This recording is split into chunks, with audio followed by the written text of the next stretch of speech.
Oh yeah, today is a very exciting day. LOL JK, it's time for Goodery! This is not a drill. It's happening. It's happening. It's happening. This is not a drill.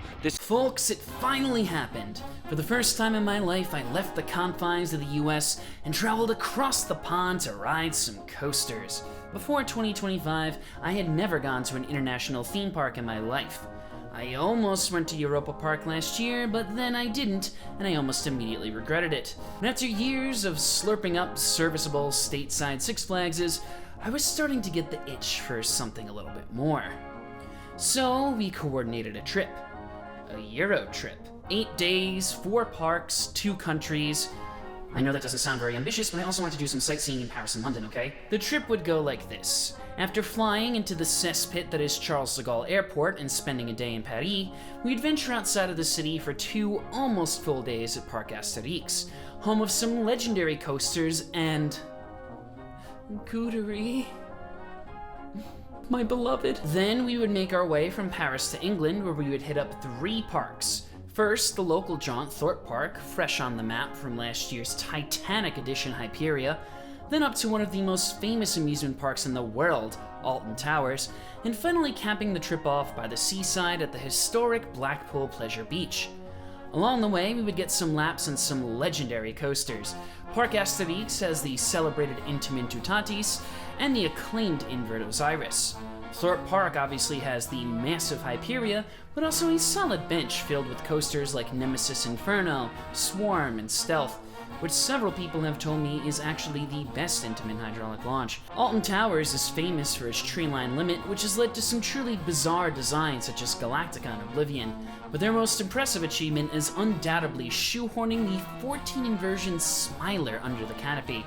Let's be real though, the true reason why I care about Alton Towers is the storied invert Nemesis, reincarnated with black track and sneaking vessels as Nemesis Reborn. And finally, there's Blackpool, home of Pleasure Beach and my beloved Magnum's bum of a little brother, the big one. Blackpool was significant for another reason. If I did my math correctly, one of my oceanside coaster rides would carry the distinct honor of being my 250th credit. A pretty big milestone if I do say so myself. Would it be the big one, a landmark coaster in British history? Maybe it'll be a spinning ride in the diabolical back row of Icon. Perhaps a jaunt around the historic steeplechase. You're gonna have to watch to find out. And that's the plan in the nutshell. 4 parks, 2 languages, almost 40 credits on the line. Let's do this. Here's the story of my first ever international coaster trip.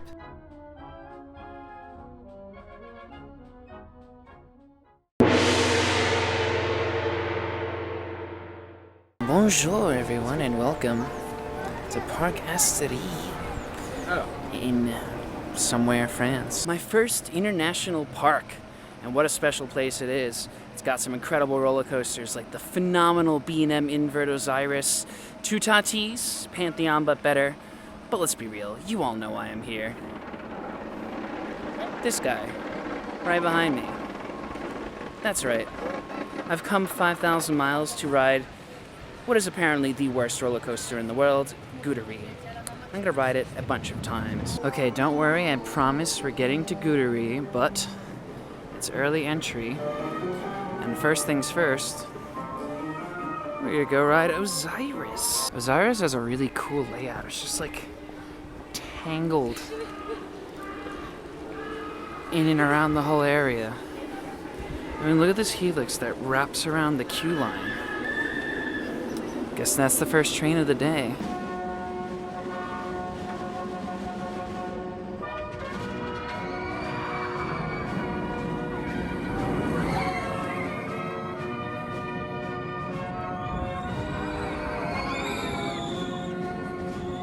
Osiris! We got it in the back row, and oh my god, this is an awesome ride. It's definitely cold, like physically cold, like my hands kind of hurt. But also the ride needs to warm up a little more, but wow. There's like some moments of legit airtime. That first drop, definitely pointing in the wrong direction. First drop is wild. The inversions are like pretty snappy for a newer invert. That 0G roll is something special. And this little drop right here, like going into the water, is amazing. I And you get like a nice little like fresh spritz of water on your head. Highly recommend, great in. I can't wait to ride two Tatis. Ah, damn. Oh man, it valleyed. I've been informed by my sources that it is in fact supposed to do this. So.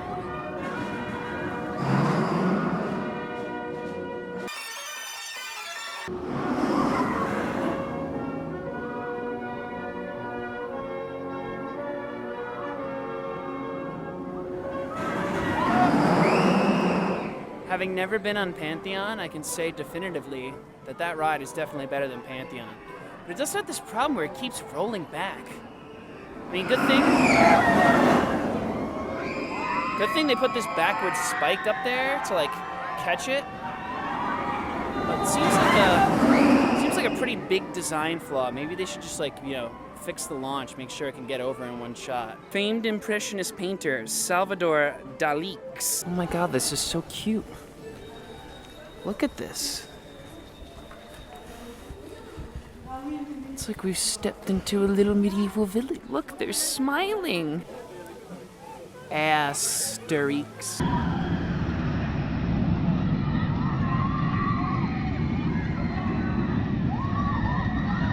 Timberliner.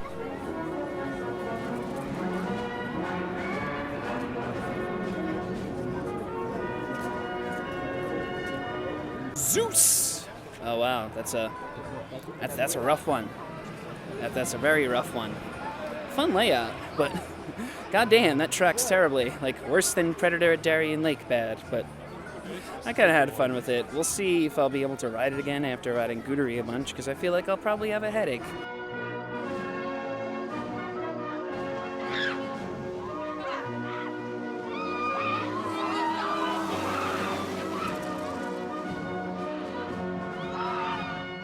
Pegasus Express is absolutely adorable. Just got off of it. Very Fire Chaser Express-esque in that it's a very weird little kids coaster, but it's a lot of fun. It has a launch, a backwards launch, a drive tire lift, and a lift hill. Well, somehow it still all works. No airtime though. No airtime. Okay, enough time had passed. It was Goodery time, and I was planning to marathon it. I feel like I'm about to do something of significance. Significant stupidity, of course, but like, I don't think anyone has ever done anything like this. What are you doing at Parc Asterix, Thomas? Riding the worst roller coaster in the world 10 times in a row. And why are you riding it 10 times in a row? I think I have brain damage. Look at her just sitting on the brake run waiting for me. It's calling out to me. Thomas, don't you want a concussion, Thomas? Today's your lucky day. Excuse me, I was told this is the worst ride in the world. Why does it have a line out the gate? Wait. They put on the vests? What do you mean they put on vests? This is the worst tragedy I've experienced in my life. I wanted to ride Goodery in full restraints, and now it's gonna be a good ride. This sucks. Want to see what happened next? Well, you're just gonna have to watch my Goodery marathon video to find out. Hit the link and see for yourself. Meanwhile... Bit of a midday update from Parc Asterix. This is my first European park, and wow, I love this place. We just had a delicious meal for shockingly little money and a great beer that would have cost me like $10 back in America. That was €3. All the rides here are awesome, even Goodery, which we're about to ride Osiris again in the back, which I'm very excited about. Like, their supporting lineup's great. Like, Pegasus Express is so much fun. Obviously, Two Tatis is a banger. Highly recommend this place. It's just so charming, too. You know, I, being the American that I am, know nothing about Asterix. But here I am with my Asterix hat, so I guess you could say I've been converted.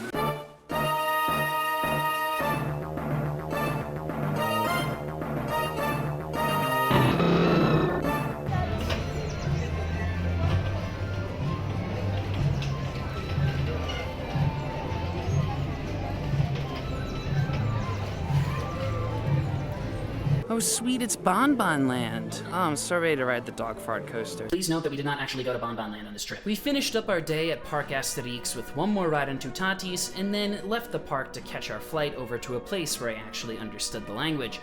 There are a few more things about France's premier park that I do want to cover in the voiceover. First, the accommodations. We stayed on site at Parc Asterix, shacking up at the Les Trois Hiboux Hotel on Sunday night into Monday, and I would highly recommend. Not only was the hotel very reasonable for the price, it came with park tickets and free ERT on certain attractions 30 minutes before park open. The beds were super comfortable, the rooms were spacious, and the breakfast and dinner buffets were absolutely delightful.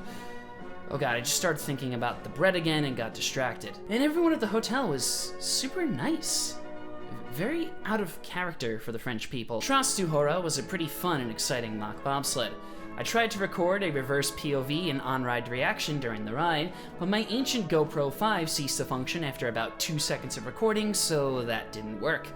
Hence the voiceover. You get some legit speed and force going through the first 2 blocks, and it's a fun time. The final section is stymied by a crushed grip of the trim brakes, but the rock work at least makes it entertaining. Definitely give this ride a spin. I desperately wanted to get a lap around the apparently horrendous Vol de Care, and that coaster just wasn't on the virtual queue, so the line ended up being too long for me to justify not riding Two Tatis again. And finally, we got a ride on the park's positively rapid log flume that gave me the most thorough soaking I've ever received on a water ride. At least, that was, for the time being. The park was pretty slammed on both days, and we only really got about half a day on the first day, so we ended up spending 20 euros each to get a virtual queue on day 2. This all works through the Parc Asterix app, which thankfully worked very well with my phone and the park's Wi-Fi. Early in the day, the app wasn't updating the wait times correctly, and we were able to hop on like half of the park's coasters within 5 minutes of booking the virtual queue. Pretty sweet. Just note that the virtual queue only applies to certain rides, and you only get 1 virtual queue per ride. I thought it was initially unlimited, but you only get 1, so plan accordingly. And one final note. At the end of our day, we decided to ride l'Aérolaf, a wild half-bar, half-observation deck thingy that straps you in and sends you skyward for a lovely 10 minutes of views 200 feet up. The drinks were a tad bit expensive, especially for a European park, but it was an absolute steal when you consider the fact that the ride itself was included. Highly recommend if you want to get photos from some cool vantage points or feel the thrill of a very exposed drop tower without experiencing the actual drop. Shout out to Philippe, our delightful bartender. He tried his best with my camera. To conclude this first segment, I loved Parc Asterix, and I wouldn't hesitate to come back in a heartbeat. I haven't fully ranked it up yet, but I can state with conviction that this quirky French flight of fancy easily slots into my top 5 favorite amusement theme parks. It was a great choice to start off my Euro trip on such a high note, but would the rest of the parks live up to Asterix's impressively high bar? Pun only kind of intended. Only one way to find out. Before we jump in though, I just wanted to give a big shout out to the brilliant Serena Cherry for organizing this incredible trip. I probably would have been hopelessly lost, bumbling through the wrong way roads of Britain without her experienced hand to guide me. So with that, welcome to Thorpe Park. I gotta take advantage of that while it still lasts. Is it gonna make it? Oh, it made it. To play a little game. Will Hyperia stay open long enough for you to ride it? All right, here we are, Thorpe Park. Hyperia is actually running as of right now. I think we have about 5 minutes time before it goes down for the rest of the day, so gonna rush on, hope for the best. Started off with Saw the Ride, which was pretty fun. Had a really enjoyable indoor section. The outdoor section gave me Shellraiser vibes, but good airtime, so it's really funny whenever a park opens a premier attraction and the premier attraction has problems, so you gotta bum rush the attraction and pray to God that it's not gonna go down forever. It's just like what happened with Goodery. Oh, oui, oui, omelette du fromage. They're going to go fail with speed. No, my mum's just like...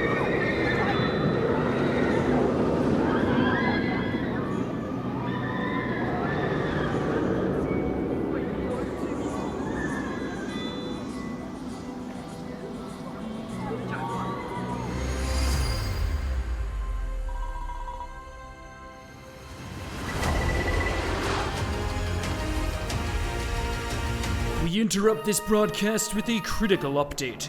After months of espionage and classified subterfuge, my industry partners and I were successful in ending the tyrannical reign of Richard Zimmerman and ousting him from the Six Flags Corporation with a mere $5 billion golden parachute.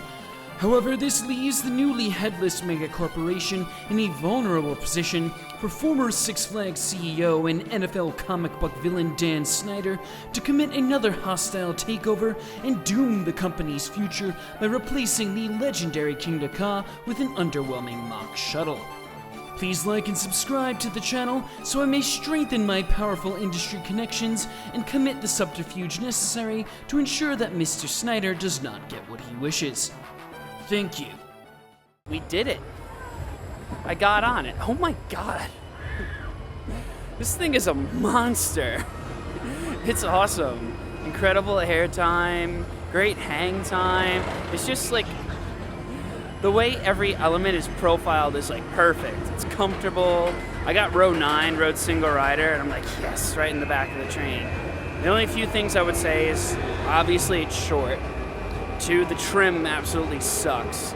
And that first drop is not as snappy as I expected it to be. I thought I was gonna get like thrown out of my seat, but I guess I'll have to wait for the big one to do that. Something I noticed about British theme parks and European theme parks in general is that they're always crowded.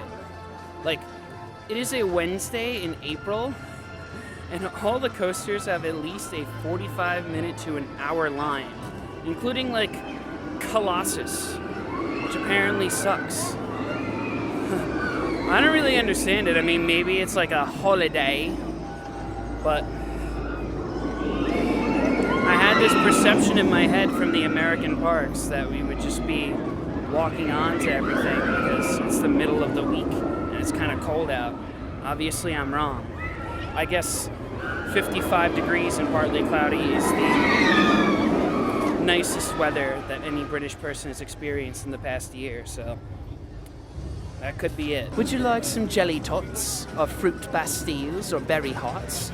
Or maybe you can have a box of randoms. It seems with Nemesis Inferno that Thorpe Park has taken the Six Flags approach to theming, which is make it look really rusty and run down, so when it gets actually rusty and run down, it looks better.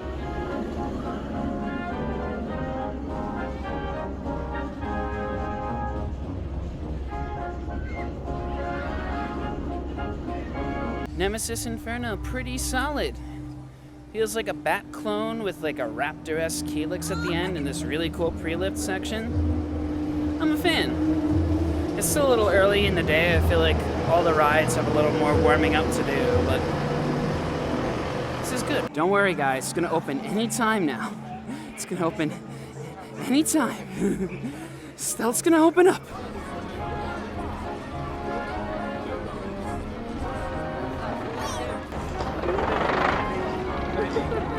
I came in expecting to not like Colossus because it seems like literally everyone else doesn't like Colossus, but I liked it. It's fun. It's got good forces. It's not that bad. The corkscrews slap and the hang time and those like 5... Am I going in the wrong direction? I'm going in the wrong direction. The hang time on those 5 rolls to end the ride is nuts. The restraints do suck, so I just like kind of put out my head and stuck out my neck. And it was fine. So, if you ride Colossus, just stick your neck out and hope for the best. It's a pretty solid ride. You may have noticed that the sun seems to be going down here, but there are a few rides I haven't talked about yet, and that's mostly down to the fact that the operating hours at Thorpe were pretty atrocious, and I was rushing like a madman to get all the credits at the end of the day, so I didn't get to vlog Swarm in real time. Oops. Swarm was an enjoyable B&M wing, tall and long with some solid head choppers and a few moments of good positive G's. The theming around the ride is what really takes it up a notch though. That abandoned church near miss is so cool, and the fact that it's like tied to the station just brings it all together. It's pretty smooth too. Take notes, Raptera. Def don't skip out on Detonator. It's a tiny drop tower, but it packs a hell of a punch. Not as good as like a Larson tower, but 95% of the way there. We ran out of time to hit up The Walking Dead because, you know, the park closed at 6, and Stealth never opened. Stealth actually ended up being down for over a week. which gave me some schadenfreude upon learning that my dismay was at least not an aberration. What time is it, Thomas? Oh, the park closes in 20 minutes. You better get back on Hyperia stat. I love Hyperia in the back. That's my absolute We got row 10. Like, we lucked into it. We didn't even ask for it, and it was amazing. back row, end of the day. It's nice and warmed up. Oh. Every element's hitting. That drop in the back row is one of my favourite first drops on any coaster. Yeah, it was good in the morning. It's great now. I would love to ride it again, but the park is closed, so... Welcome to Merlin Operation Hours. Yeah. Alton Towers closed at like 4 tomorrow or whatever. So, closing thoughts. Hyperia is nuts and well worth the visit, but their headlining attraction kinda carries the park for me. There are a lot of 7 out of 10s below it, coasters that are good fun, but don't really motivate me to come back for more. Maybe I'd feel a bit differently if Stealth were actually open, but oh well. It also has a bit of a Six Flagsy vibe to it. Is this just a Thorpe Park thing, or is this a symptom of Merlin ownership in general? I wasn't really sure, but I would have my answer the next day. Alright, day 3 of the road trip, and welcome to Alton Towers, which is, wow. This is stunning. This is an absolutely gorgeous park that doesn't feel like a theme park. You know, I knew coming in, like, all the coasters could be hidden behind the trees, but I didn't expect it to feel just like a beautiful nature park in the English countryside. This is quite lovely. Let's get him some rides. Looking forward to hearing about our Alton Towers experience? Well, you're gonna have to tune in next time for part 2 of our Euro trip vlog. Thank you for watching.